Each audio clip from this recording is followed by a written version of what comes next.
रियासत Maharashtra corona virus से सबसे ज्यादा मुतासिर है। यहाँ नए मामले लगातार रोशनी में आ रहे हैं।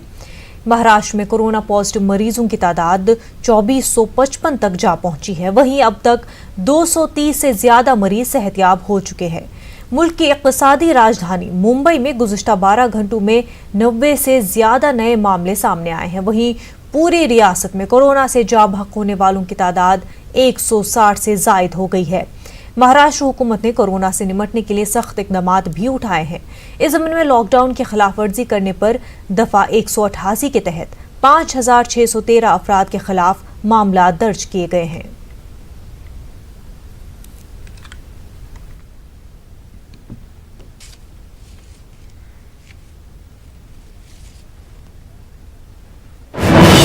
इस वक्त एक बड़ी खबर भोपाल से आ रही है। मुसलसल ड्यूटी करने से परेशान पुलिस एहलकार ने खुद को गोली मार दी। जख्मी हालत में भोपाल बंसल हॉस्पिटल में दाखिल किया गया है। आला अफसरान मौके पर मौजूद है। आपको बता दें, ड्यूटी से ज्यादा काम कराने से परेशान था पुलिस एहलकार।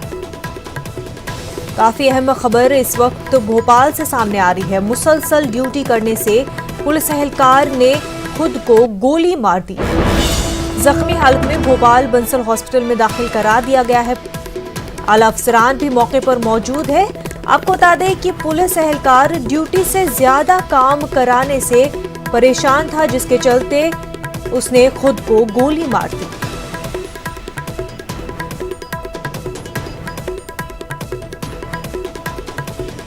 कोरोना वायरस के चलते पुलिस एहलकारों पर, हेल्थ केयर वर्करों पर ज़्यादा से ज़्यादा वक्त तक ड्यूटी अंजाम देना इस वक्त पड़ रहा है। ऐसे में इस वक्त जो अहम खबर भोपाल से आ रही है, मुसलसल ड्यूटी करने से परेशान होकर पुलिस एहलकार ने खुद को गोली मार दी। आला अफसरान मौके पर मौजूद है। जख्मी हालत में भोपाल बंसल हॉस्पिटल पुलिस एहलकार को दाखिल कर दिया गया है।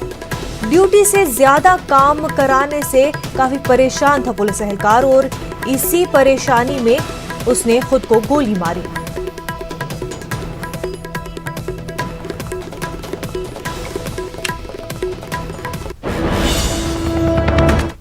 आगे बढ़ते हैं। कोलकाता में लॉकडाउन के दौरान सख्ती बढ़ती जा रही है। मुख्तलिफ इलाकों को सैनिटाइज किया जा रहा है। मास्क न लगाने पर पुलिस की कार्रवाई कर रही है। बंगाल में कोरोना से मुतासिर मरीजों की तादाद 110 है, जबकि मरने वालों की तादाद 7 हो चुकी है।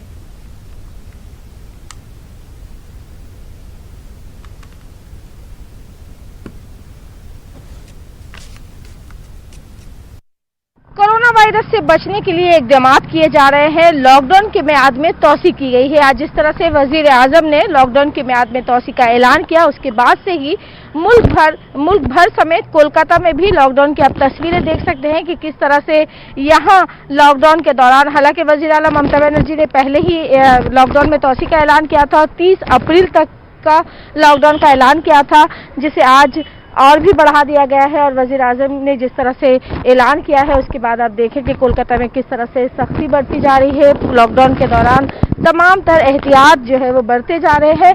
खासकर कोलकाता में मास्क ज़रूरी करार दिया गया है और जो भी लोग घर से बाहर निकल रहे हैं किसी खास काम के लिए, उन्हें मास्क लगाकर निकलना होगा। आप देख सकते हैं कि किस तरह से चप्पे चप्पे पर पुलिस का पहरा है। पुलिस की बड़ी तादाद, पुलिस एहलकारों की बड़ी तादाद मुख्तलिफ इलाकों में तैनात की गई है, जो नज़र रख रहे हैं। और ऐसी गाड़ियों को भी पकड़ा जा रहा है जो स्टिकर लगाकर सड़क पर निकले हैं, लेकिन पुलिस के मुताबिक ऐसे कई लोग हैं जो फॉल्स स्टिकर के जरिए जो है वो सड़क पर बिला वजह घर से बाहर जो है वो घूम रहे हैं, निकल रहे हैं। आप देख सकते हैं यहाँ कुछ ऐसी गाड़ियाँ भी खड़ी है जो पकड़ी गई है, जिन गाड़ियों को सीज किया गया है। आप देखें कि यहाँ गाड़ियों की लंबी कतारें हैं जिसे सीज किया गया है और ये लोग बगैर किसी वजह के जो है वो सड़क पर निकले थे और इन्हें सख्त फाइन दिया जा रहा है।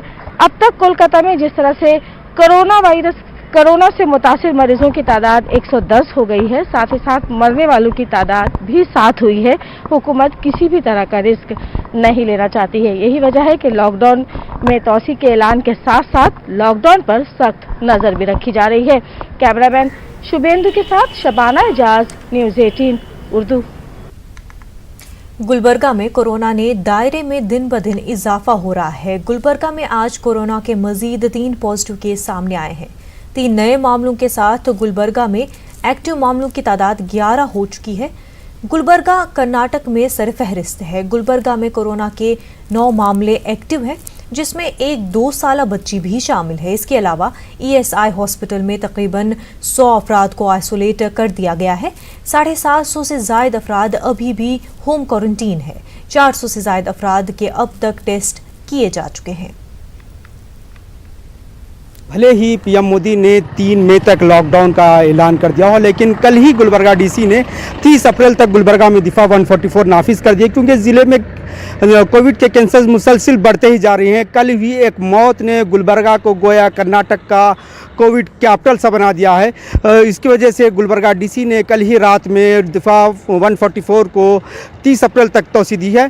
दिफा का इस 144 का असर भी नज़र आ रहा है। इस वक्त हम गुलबर्गा के मशहूर तिम्मापुरी सर्कल पर, जिसे सरदार वल्लभ भाई पटेल चौक भी कहते हैं, वहाँ पर ठहरे हुए हैं। मैं हमारे कैमरामैन से गुजारिश करूँगा थोड़ा सा बताएं किस तरह से यहाँ पर दिफा 144 नाफिज है। सड़क तो पूरी तरीके से वीरान है। यहाँ पर एक अहम सड़क है जहाँ से कई एक रास्ते जाते हैं। तकरीबन यहाँ से 5 से 6 रास्ते 6 रास्तों पर जाते हैं। कई एक शहर की सबसे मसरूफ़ तरीन सड़क है। इस वक्त पूरा लॉकडाउन का असर इस सड़क पर देखा जा रहा है।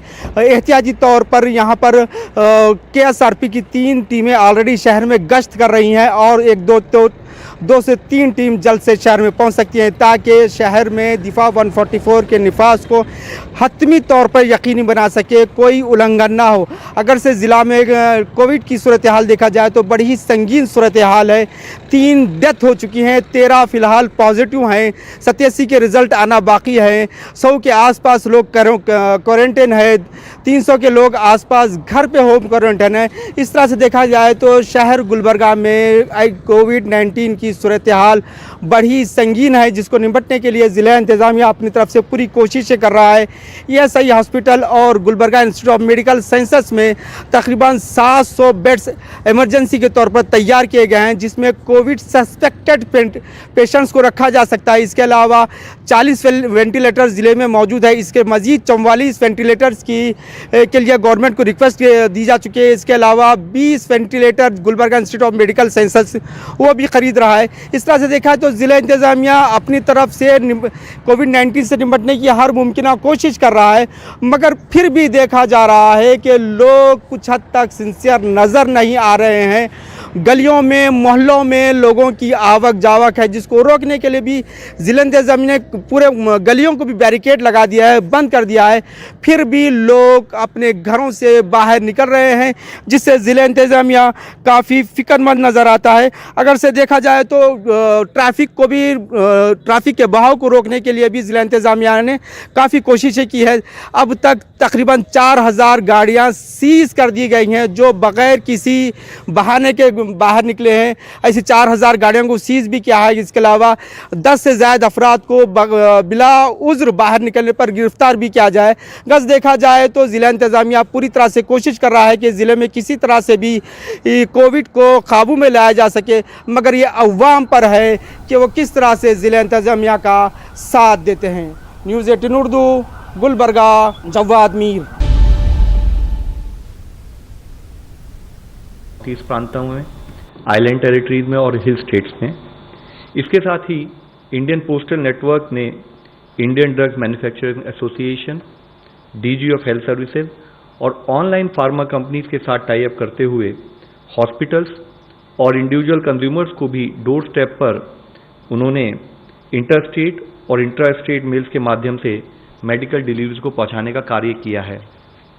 हमारे जैसे इससे पहले कि हमारे colleague from ministry of finance ने बताया, उसके साथ ही आज फील्ड लेवल पर हमारी जो सेल्फ हेल्प ग्रुप की महिलाएं हैं, वह बैंकों के साथ काम करते हुए बिजनेस कॉरेस्पॉन्डेंट सखी या बैंक सखी के रूप में एक महत्वपूर्ण भूमिका निभा रही हैं। उन्होंने प्राइम मिनिस्टर जन धन योजना, प्राइम मिनिस्टर किसान योजना अकाउंट्स और एम्प्लॉयर गारंटी स्कीम के तहत जो पेमेंट है, उसको फील्ड लेवल पर लोगों को बैंक में जाए बिना उनको वह धनराशि दी जा सके, उसके लिए अपना सहयोग दिया है। इसके साथ ही office of principal scientific adviser, उन्होंने उनके ऑफिस से गाइडलाइन जारी की गई है, जिसमें मुख्यतः घनी आबादी यानी कि हाई डेंसिटी वाले जो एरियाज हैं, जैसे कि हम मुंबई का धारावी प्रांत ले लें या कोई और ऐसे एरियाज ले लें, दिल्ली के एरियाज ले लें, उसमें कोविड के स्प्रेड को कंट्रोल करने के लिए किस टाइप के स्टेप्स लिए जाएं, उसके बारे में एक गाइडलाइन दी है, जिसमें मुख्यतः कम्युनिटी शेयर टॉयलेट, वॉशिंग और बेडिंग फैसिलिटीज पर रिक्वायर्ड सैनिटेशन और हाइजीन सॉल्यूशंस कम खर्चे में कैसे ऑर्गेनाइज किए जा सकते हैं उसके बारे में बताया गया है।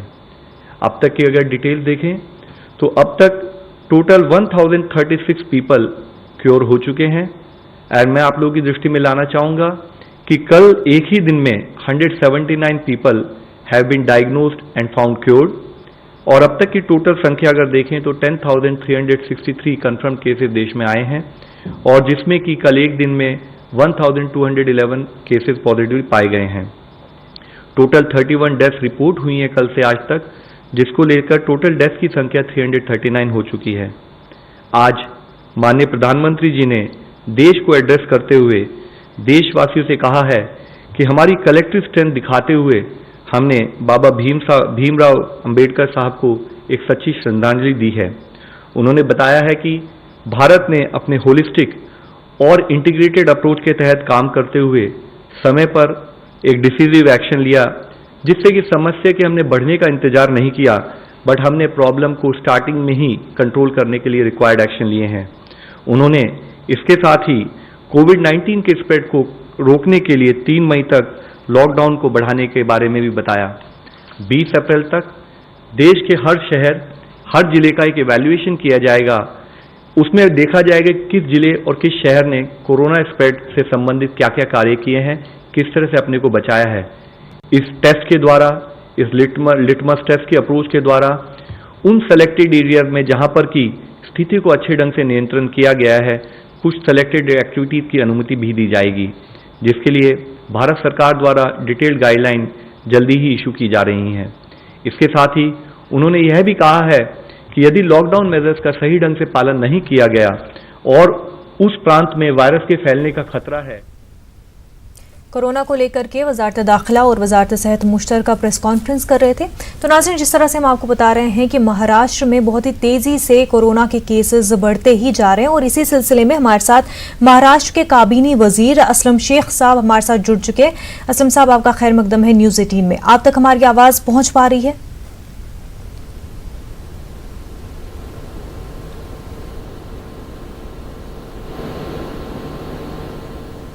जी असलम साहब, आपसे जानना चाह रहे हैं कि आप तक क्या हमारी आवाज पहुंच पा रही है? जी, आपकी आवाज बड़ी साफ आ रही है। हमारी आवाज आपके पास आ रही है? जी बिल्कुल। असलम साहब, आपसे जानना चाहेंगे कि महाराष्ट्र में पहला कोरोना का केस 9 मार्च को आया था, और अब हम देख रहे हैं कि पूरे हिंदुस्तान में महाराष्ट्र एपिसेंटर बना हुआ है कोरोना का। कहां पर चूक हुई, क्यों ये वायरस कंटेन नहीं हो पाया शुरुआत से ही? देखिए, मैं आपको एक बात बताना चाहूंगा कि ये चूक नहीं है। अगर आप देखेंगे कि महाराष्ट्र का जो ज्योग्राफिकल नक्शा है वो कम्प्लीटली दूसरे राज्यों से अलग है जी। और महाराष्ट्र के अंदर मुंबई है। मुंबई में सबसे ज्यादा केसेस सामने आ रहे हैं, करीबन 2000 के करीब केसेस सामने आए हैं। मुंबई जो है वो करीबन जो है इस एशिया का सबसे बड़ा जो स्लम एरिया है वो हमारे मुंबई में है जी। और मुंबई की अगर जनसंख्या आप देखें 1.5 करोड़ से ज्यादा है, उसके अंदर 2000 जो पेशेंट सामने आए हैं, अगर उस तरीके से देखें तो कुछ नहीं है। हमने जो टेस्टिंग जो काम किया है मुंबई शहर और महाराष्ट्र के अंदर, अगर आप उसकी तुलना दूसरे 2-3 राज्यों से करेंगे ना, तो ऐसा लगेगा कि आधे भी नहीं उन्होंने पहुंचे।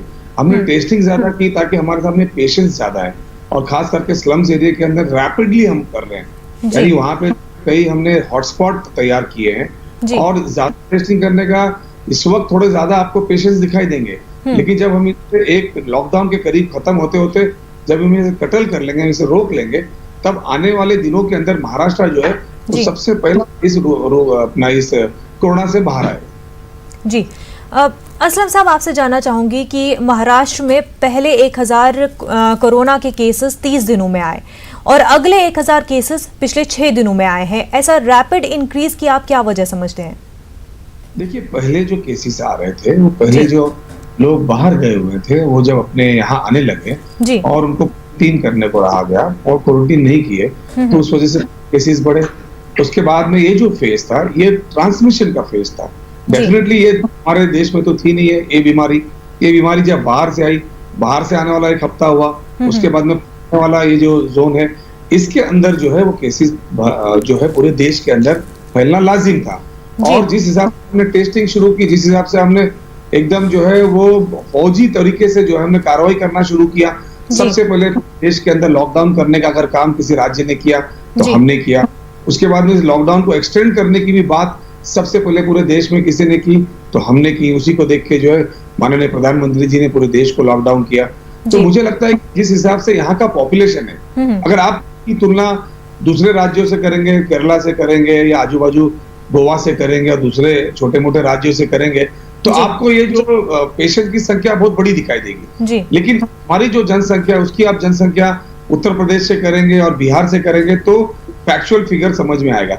लेकिन आप देखिए बिहार और उत्तर प्रदेश का फिगर इसलिए कम आ रहा है कि उन्होंने जो अभी तक टेस्टिंग हमारे आधे भी नहीं की, तो जब उनके भी टेस्टिंग बढ़ेंगे तो उनके भी जो है पेशेंट्स बढ़ेंगे और तब उन्हें नियंत्रण करने में, उसे कब्ज करने में उन्हें आसानी होगी।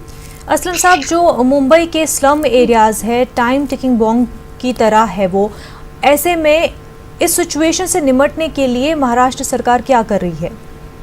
देखिए, हमने आपसे पहले ही बताया था कि मुंबई शहर का ज्योग्राफिकल जो है दूसरे राज्यों से एकदम अलग है। मुंबई शहर का जो स्लम्स है उसके अंदर बहुत ही करीब करीब एक दूसरे से सटे हुए घर हैं और वहाँ पे कॉमन टॉयलेट है, वहाँ पे कॉमन पानी का जो पंप लगा हुआ है, पानी के पाइपलाइंस है जहाँ से लोगों को पानी भरना पड़ता है। तो ये सारी चीज को हमें टैकल करना है। तो अब हमें जहाँ भी इस तरीके के पेशेंट्स मिलते हैं, पहले हम उस एरिया को क्वारंटीन करते थे, उसके बाद में हमने उसको सील करना शुरू किया। अब हमें उसे हॉटस्पॉट एरिया यानी कर्फ्यू जोन में ले आए। अब उसको मॉनिटर करने के लिए हमने ड्रोन यूज किए हुए, पुलिस लगातार जो ड्रोन के माध्यम से उसे चेक कर रही है, प्लस डेली जो है उसमें सैनिटाइजेशन हो रहा है, घरों में हो रहा है, शौचालय में हो रहा है। फिर हमारे लोग जो है घर घर जाके जो है उसके अंदर जो जांच करने का काम कर रहे हैं और उनके पास उन्हें लगता है कि भाई इनकी कोविड की टेस्ट होनी चाहिए तो उसकी टेस्टिंग करने का काम कर रहे हैं। यानी एकदम कड़क कार्रवाई कर रहे हैं, जिसकी वजह से हमें जो है बाद में हमें पता चलता है कि इंडेक्स जो है घर में किसी एक को हुआ, उसके बाद में उन्हें कांटेक्ट जो है उनको हम टेस्ट करते हैं, फिर उन जिस रिश्तेदारों से या दोस्तों से मिले उन्हें टेस्ट कर रहे हैं।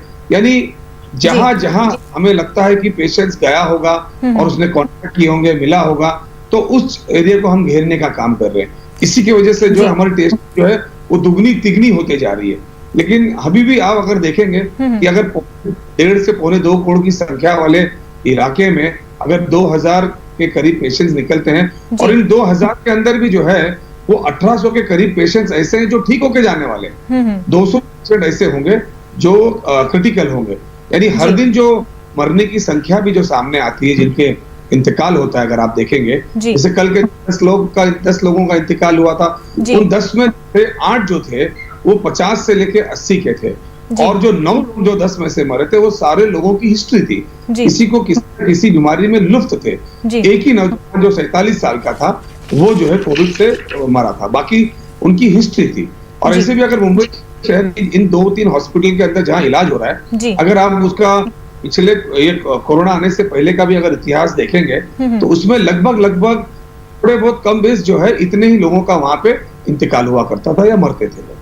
असलम साहब, अगर मुंबई की बात करें तो सबसे ज़्यादा कोरोना से हिट एरिया जो हुआ है वो एम ईस्ट वार्ड है और ये सबसे गरीब इलाकों में से है। तो ऐसे में वहाँ पर से फूड शॉर्टेज की भी जो खबरें आ रही हैं, सप्लाईज की शॉर्टेज की खबरें भी आ रही हैं और ख़ास तौर से धारावी से किस तरह से इंतज़ामिया इकदाम कर रही है इन तमाम तरह के मसाइल से निपटने के लिए? देखिए, सबसे पहले ये शुरू हुआ वर्ली कोलीवाड़ा से, उसके बाद में ये धारावी में पहुंचा, दूसरे स्लम्स के अंदर जा रहा है, क्योंकि धारावी एशिया का मैंने बताया सबसे बड़ा स्लम है। अब जितने भी हमने हॉट एरिया को आइडेंटिफाई किया जहां हमने कर्फ्यू लगाए हैं, अब ये कर्फ्यू जोन के अंदर जो है हम घरों में जो है जब जांच करने जाते हैं उसके साथ ही साथ जो है घरों में हम राशन भी देने का काम कर रहे हैं ताकि लोग बाहर। उसके अलावा जो पूरे मुंबई शहर के अंदर करीबन 2.25 लाख पका हुआ खाना हम जो माइग्रेंट वर्कर है उनको देने का काम कर रहे हैं। उसके अलावा राशन जो है हमने बांटना शुरू कर दिया। उसके अलावा हमें जहां जहां पता है कि हाँ माइग्रेंट वर्कर है उनको भी है कलेक्टर और महानगर पालिका के माध्यम से राशन पहुंचाने का काम करते हैं। जी, बिल्कुल। और आपसे जानना चाहूंगी असलम साहब कि जिस तरह से हेल्थ केयर वर्कर्स की भी कोरोना पॉजिटिव रिपोर्ट सामने आ रही है, उन मामलों से कैसे निपटा जा रहा है? क्योंकि अगर डॉक्टर्स, हेल्थ केयर वर्कर्स वो सही से इक्विप नहीं होंगे तो फिर ऐसे में हॉस्पिटल्स ही क्लोज हो जाएंगे और फिर इतने जो केसेस राइज हो रहे हैं महाराष्ट्र में, उनसे कैसे निपटा जाएगा? देखिए, मैं आपको एक चीज बताना चाहूंगा और आपके माध्यम से लोगों को बताना चाहूंगा कि मुंबई शहर के अंदर जो नर्सिस के पहले बातें आई, खबरें आई कि भाई इन्हें जो है कोविड से इफेक्ट हुए हैं कुछ डॉक्टर्स, इनमें से ज्यादातर जो यानी 95% से ज्यादा जो केसेस थी वो प्राइवेट हॉस्पिटल्स की थी, जिन्होंने ये कोविड के केसेस की तैयारियां नहीं की थी। वहां पे किसी और इलाज के लिए पेशेंट गया था जो कोविड इफेक्टेड पेशेंट था, उसकी वजह से है वहां पे नर्सिस और कुछ डॉक्टर इफेक्ट हुए। जैसे हमारे सामने ये बात आई, हमने तुरंत दूसरे दिन जो है वो सर्कुलर निकाला मुंबई शहर में और महाराष्ट्र के अंदर कि इस तरह के जितने भी जो वर्कर हैं, चाहे वो नर्सिस हो, चाहे डॉक्टर्स हो, चाहे उस हॉस्पिटल में बड़े बड़े हॉस्पिटल में काम करने वाले कर्मचारी हो, उन सबको किट मिलना चाहिए, उन सबको मास्क मिलना चाहिए, उनको ड्रॉप इन ड्रॉप आउट मिलना चाहिए। वो जितने ज्यादा घंटे काम करेंगे उनको उतनी तनख्वाह बढ़ के मिलनी चाहिए, और जितनी तनख्वाह के बाद में जिनको कंपलसरी छुट्टी मिलती है तो इस ओवर टाइम की वजह से उस छुट्टी को भी जो है पेमेंट में तब्दील करने का हमने जो है पूरे महाराष्ट्र के अंदर सर्कुलर निकाला है। ये होने के बाद जो है वो केसेस जो है थोड़े से कम हुए। वैसे भी अगर आप देखेंगे पूरी दुनिया भर के अंदर जहां जहां इसका ट्रीटमेंट हो रहा है, कुछ परसेंटेज लोग, कुछ परसेंटेज डॉक्टर, चाहे वो अमेरिका हो, चाहे यूरोप हो, चाहे मलेशिया हो, चाहे चाइना हो, जहां से शुरू हुआ वहां पे आप देखेंगे तो कुछ लोग जरूर इसमें इफेक्टेड हुए हैं, लेकिन उनमें ज्यादातर यानी एक आधा कोई पेशेंट जो है इस तरीके का जिसका जो है मौत हुई होगी, ज्यादातर जो है इसमें से ठीक होके बाहर आएंगे। जी, एग्रीकल्चरल एक्टिविटीज़ को लेकर के असलम साहब गवर्नमेंट का क्या कुछ प्लान है? क्योंकि किसानों का कहना है कि हम सब्जियां तो उगा रहे हैं लेकिन उनको लेने वाला कोई नहीं है, लेबर्स नहीं है जो उनको लोगों तक पहुंचा सके। तो एग्रीकल्चरल एक्टिविटीज़ को लेकर के गवर्नमेंट क्या कुछ इकदाम कर रही है? देखिए, मैं थोड़ा सा इसमें विस्तार से बताऊंगा कि में वो सारी इंडस्ट्रीज जिसके पास अपनी सोशल डिस्टेंस की स्पेसिस हैं, जिनमें कर्मचारियों को, जिनमें अपने वर्कर्स को रखने की क्षमता है, ऐसे सारे को वो फैक्ट्री शुरू करने का आदेश दे दिया गया है। प्लस हमारे जो पोर्ट्स है, मैं पोर्ट मंत्री हूँ तो पोर्ट के नाते हमने सारे पोर्ट्स के अंदर जो कहा है कि आप अपना जो है अपना जो गाइडलाइंस है सरकार की उसको ध्यान में वो अपना सारा कारोबार कर सकते हैं। मछुआरों की बड़ी कम्युनिटी 720 किलोमीटर का हमारा जो है तट है जो मुंबई शहर से लेकर कोकण तक जाता है। वहाँ पे मछुआरों को जो है हमने जो है मच्छी मारने का जो है बिजनेस शुरू कर दिया है, क्योंकि मुंबई शहर और महाराष्ट्र से करीबन 1 लाख टन से ज्यादा जो है इनलैंड फिशेस जो है वो एक्सपोर्ट होती है, उसको हमने अनुमति दे दी है। और जो हमारे ग्रीन जोन है महाराष्ट्र के अंदर जहाँ पे कोविड केसेस नहीं आए हुए हैं, उनको जो है खोलने का काम कर रहे हैं। उसके बाद में जो इससे बेटर जोन है उसके अंदर भी जो है उस एरिया को हम जो खोलेंगे, लेकिन उस एरिया के अंदर आने जाने से जो है ममानियत रखेंगे, ट्रांसपोर्टेशन के जरिए जो है होगा। इस तरीके से आस्ते आस्ते जो इकोनॉमी अब देखेंगे तो पूरे वर्ल्ड की इकोनॉमी कहीं ना कहीं ठप है, और जिन्होंने अपनी इकोनॉमी को संभालने का काम किया है अमेरिका जैसे लोगों ने, वहां मौत की संख्या अगर आप देखेंगे तो दिन में 2-2 हजार मौतें हो रही है। फिलहाल जो है हमें लोगों की जान बचानी है और साथ में अपनी इकोनॉमी भी जिंदा रखना है। तो इस तरीके से एक एक स्टेप हम जो है पूरे महाराष्ट्र में शुरू करें। जी बिल्कुल। असलम शेख साहब, आपका बेहद शुक्रिया हमारे साथ बातचीत करने के लिए। बहुत बहुत शुक्रिया आपका। हाजरीन, बुलेटिन में फिलहाल इतना ही। हमें दीजिए इजाजत। आदाब।